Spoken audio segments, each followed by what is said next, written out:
Notre président, le président du CDHA va conclure cette journée. Écoutez, quelques mots, quelques réflexions. La première, c'est qu'en rentrant chez vous ce soir, vous pourrez dire « J'ai passé une journée à Sciences Po pour suivre une leçon d'une prof de Polytechnique ».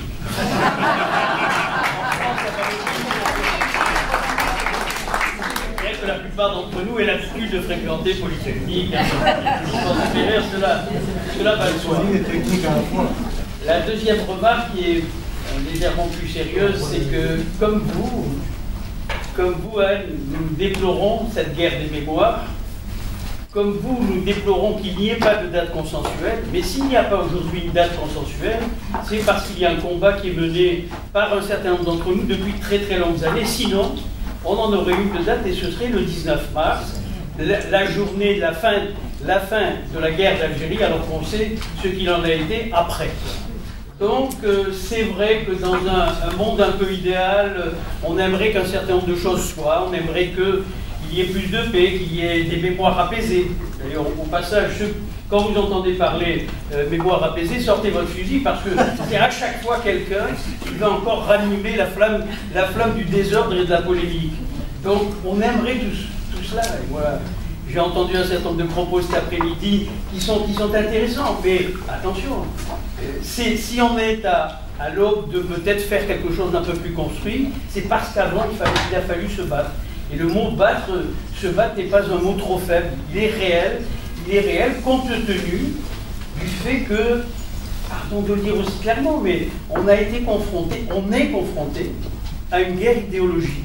Et que ceux qui nous imposent le 19 mars, ceux qui nous imposent telle ou telle reconnaissance ou telle acceptation de situation, sont des gens qui mènent une guerre idéologique. Et au passage, je ne fais pas référence aux Algériens parce que, ils sont en dehors du coup, et qu'ils sont souvent beaucoup plus qu'un certain nombre de Français prêts à reconnaître ce qu'a été la cohabitation avec les Européens.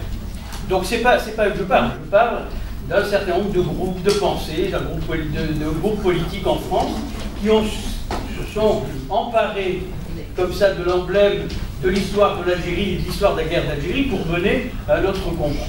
Et donc, heureusement, on arrive à retenir un petit peu cette espèce d'abdication successive, quelque part, que l'on exige de nous. Troisième remarque, c'est dire qu'on se félicite d'avoir une vieille noire qui s'appelle Anne Dulphy. Merci.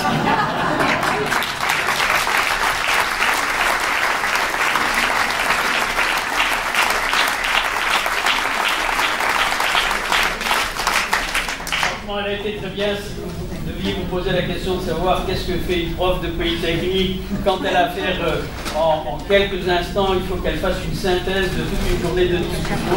On en a eu un. Moi, j'ai pas fait qu'en quelques instants parce qu'en fait, j'ai beaucoup lu avant. Vous l'avez écrit, on vous a vu. Vous avez écrit la note de synthèse. Un ou deux derniers points pour vous dire, premièrement, que je crois qu'on doit tous se féliciter de la tenue de cette journée. Il y a eu beaucoup de maîtrise dans les propos, que moi je voudrais personnellement saluer. On ne s'est pas laissé aller à des fois peut-être des colères ou des indignations qui sont assez faciles à justifier. On a eu cette maîtrise du comportement et je pense que tout ça c'est très prometteur pour les travaux, les réflexions que l'on peut faire et que l'on doit faire demain. Parce que naturellement, cette journée n'est pas une journée de clôture du thème, c'est une journée d'ouverture du thème. C'est comment allons-nous pouvoir progresser tel qu'on l'a indiqué avec les idées qui ont été annoncées ici ou là. Donc je voulais moi très sincèrement remercier tous ceux qui sont ici, tous ceux qui ont participé à la journée, pour avoir su comme ça être à la hauteur de l'enjeu. Et être à la hauteur du problème, c'est que cette histoire-là, l'histoire dans laquelle nous baignons, qui est une histoire de 130 et quelques années, est une histoire d'une très grande richesse.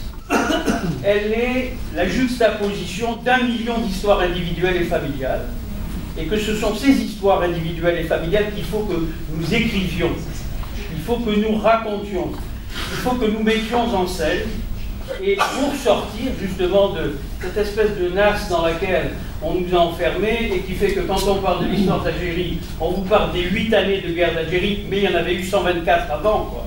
Donc retenons celle-là. Et dans ces 124 années, il y a eu des choses fantastiques qui ont été faites. Il y a eu des 1 million d'aventures. Racontons-le et essayons de nous investir là-dessus parce qu'on retiendra aussi beaucoup l'intérêt de nos enfants et de nos petits-enfants par ces histoires individuelles et ces histoires familiales. Et puis, sur les 8 années de guerre, rappeler à un certain nombre de donneurs de leçons qu'une guerre, c'est un moment sale.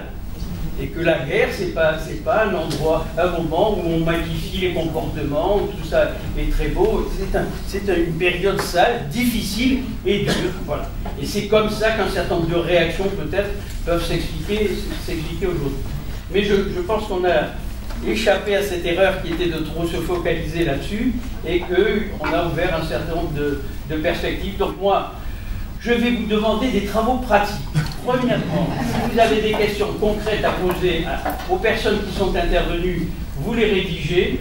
Et deuxièmement, donc deux travaux. Et le deuxième, c'est que vous écriviez par mail au CDHA à l'adresse suivante, colloque.18novembre@cdha.fr.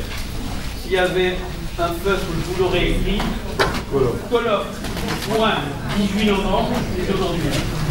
Colloque.18novembre@cdha.fr et donnez-nous là votre fiche d'évaluation. Qu'est-ce qui vous a intéressé? Qu'est-ce qui ne vous a pas intéressé? Quelles recommandations vous pouvez faire? Au fond, quels sont les souhaits que vous avez à l'issue des travaux de cette journée? L'autre message, c'est écrivez-nous aussi pour dire quelles questions concrètes vous posez à une des personnes qui est intervenue pendant cette riche et dense journée. Voilà. Mon dernier mot, c'est de vous dire on est chargé, lourd. Hubert, à juste titre, vous a félicité d'avoir comme ça eu un comportement tout à fait exemplaire, fait de rigueur et de discipline. Un truc qu'on n'aurait pas cru que ça pouvait nous arriver. On a été très bien, donc on félicite. Et puis, à partir de là, on va ouvrir une série de colloques pour le CDHA dans les conditions où celui-ci s'est tenu aujourd'hui. Alors les sujets sont ouverts. Il y en a quelques-uns quand même qui ont été un petit peu énoncés. Ce qui a trait au livre scolaire, par exemple, ça pourrait faire l'objet d'un vrai colloque. Mais le sujet qui a été traité aujourd'hui, et merci à Hubert Ripoll de l'avoir nourri de toute sa réflexion et de son questionnaire, et de l'analyse de son questionnaire, qui est un élément dont maintenant chacun d'entre nous peut se servir. On va se servir de l'analyse qu'Hubert a fait, que vous allez recevoir, et on va pouvoir avancer, en tout cas je l'espère vivement, dans la réponse à la question qu'il posait sur 55 ans après. Qu'avez-vous fait de l'héritage de vos parents? Je rappelle aussi en tant qu'ancien banquier, c'est qu'il ne s'agit pas d'un héritage financier. Le problème a été réglé par ailleurs. On parle d'un héritage mémoriel et culturel. Qu'avons-nous fait? Peut-être pourra-t-on y répondre l'année prochaine sur un second colloque du même type que celui-ci. En tout cas, merci à vous. Merci beaucoup et merci à vous. La parole est Hubert Ripoll. Désolé, ça ne sera pas long.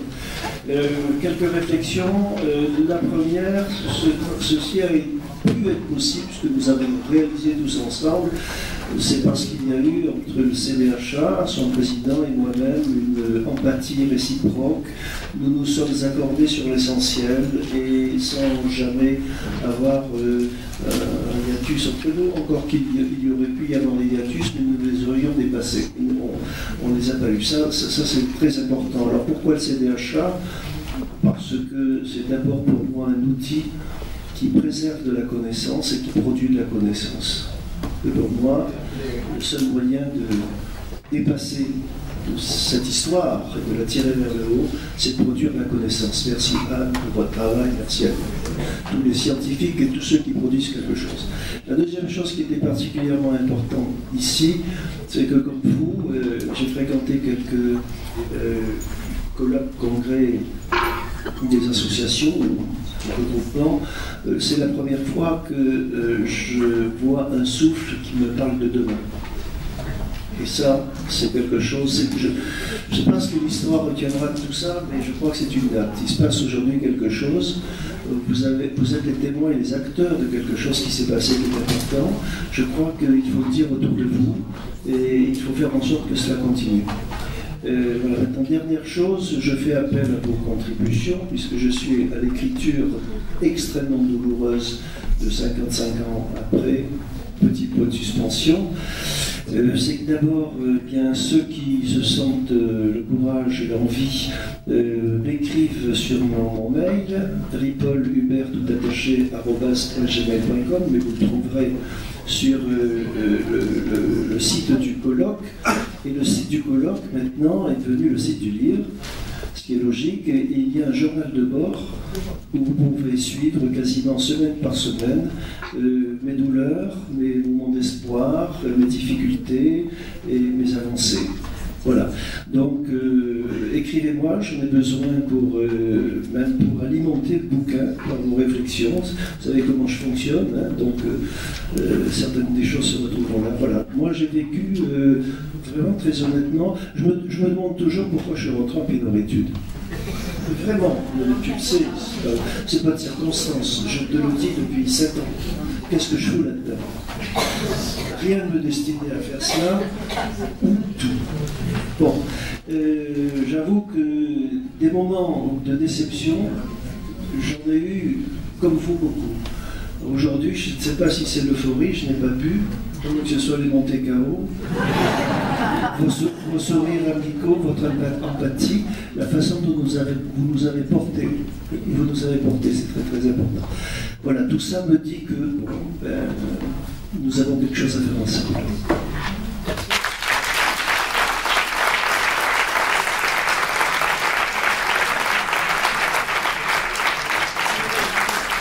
Je voudrais vous dire un dernier mot, pardon pour les 30 secondes que je vais emprunter maintenant.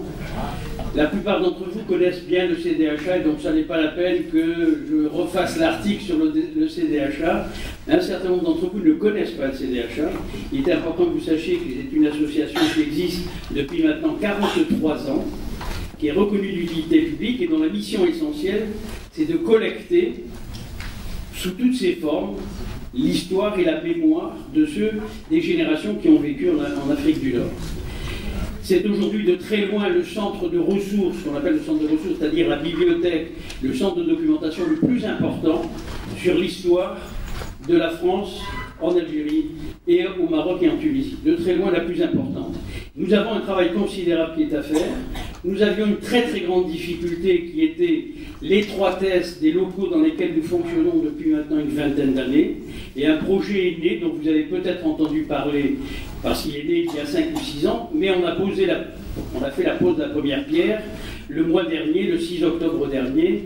Nous avons posé la première pierre d'un bâtiment qui va nous donner une aisance très importante. Nous allons passer de 300 et quelques mètres carrés à 1500 mètres carrés, du conservatoire de la mémoire des Français d'Afrique du Nord. Et ce conservatoire, c'est le lieu où cette mémoire doit être déposée par chacun d'entre vous, par chacun d'entre nous. C'est déposé là tout ce qui porte trace de ce qu'a été la vie et l'œuvre des Français, d'une manière générale, pendant ces 130 ans de présence française dans ces territoires-là. Voilà, le projet est parti. On est maintenant sur 18 mois de travaux.